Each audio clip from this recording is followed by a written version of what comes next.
देवशयनी एकादशी से लेकर 4 महीनों तक शादी विवाह सहित कोई भी मांगलिक कार्य नहीं किए जाते हैं। अब 4 महीने बाद देव उठनी 11 पर फिर से शहनाइयों की गूंज सुनाई दे रही है। देव उठने के साथ ही जिले में फिर से मांगलिक कार्य शुरू हो गए हैं।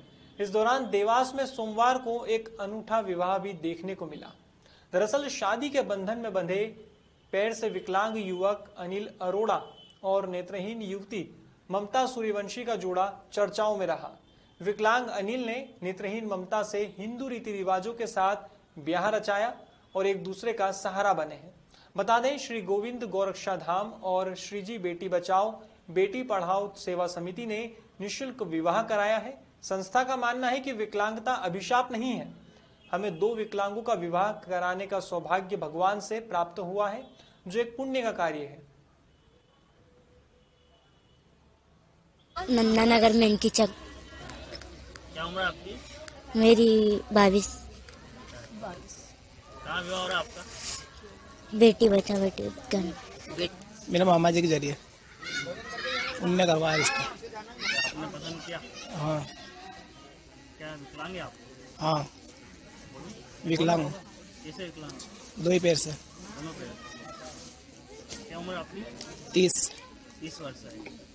कहाँ पे हो रहा है आपका विवाह? मिंडकी में। कौन सी संस्था करा रही है? नंदानगर। कौन सी संस्था करा रही है? नंदानगर मिंडकी चक। मुझे बहुत खुशी हो रही है, शादी हो रही है। एक नसीब वाली बात है शादी हो रही है। मेरी बहन ब्लाइंड है, आँख से ब्लाइंड है। बहुत अच्छी बात है, शादी हो रही है और हम बहुत सब घर वाले सब खुश हैं शादी से। कितने समय से आप प्रयास कर रहे थे शादी? हम काफी वैसे प्रयास क्या करें यार, ब्लाइंड का प्रयास तो नहीं, बाकी एक नसीब से योग सहयोग से हो गया, वो तो बड़ी बात है। कैसा लग रहा है? अच्छा लग रहा है। किसके जरिए हो रहा है? ये हम दोनों पति पत्नी का जरिए हो रहा है। अच्छा। ये बेटी बचाओ बेटी हाँ अभियान बेटी, हाँ बेटी बहन। अच्छा लग रहा है सर। कितने दिन से प्रयास कर रहे थे बेटी के विवाह के? बेटी के लिए 2 साल से प्रयास कर रहे थे। फिर संपर्क कैसे किया बेटी बचाओ अभियान? बेटी बचाओ अभियान सर से संपर्क किया, थोड़ी न्यूज मिली हमको तो यहाँ पर आ गए। अच्छा लग रहा है व्यवस्था? अच्छा है, अच्छी व्यवस्था है सर, बहुत बढ़िया है, अच्छी व्यवस्था है। हाँ।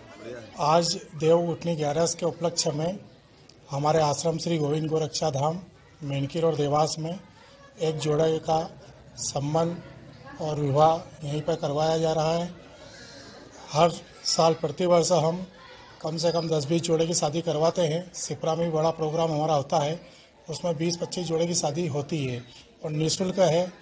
और दहेज में हम पलंग, गद्दा, अलमारी, बिस्तर सभी देते हैं और निःशुल्क है। और कम से कम इस विवाह की क्या विशेषता है? इस विवाह की विशेषता के निःशुल्क है, यहाँ कोई चार्जेस नहीं है।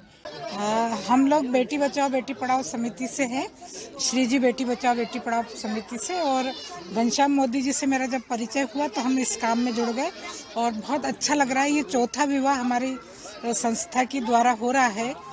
कई बार हमने भागवत जी में भी विवाह करवाया कन्याओं का। और अभी जैसे ये बालिका नेत्रहीन बालिका है और बच्चा दिव्यांग है, तो दोनों की शादी करवा रहे हैं हम लोग और दहेज भी दे रहे हैं। और इसमें जो हमारे संस्थापक हैं वो दिलीप पोरवाल जी हैं, अग्रवाल जी, उनका बहुत सहयोग मिलता है, हमें हर बार ही मिलता है।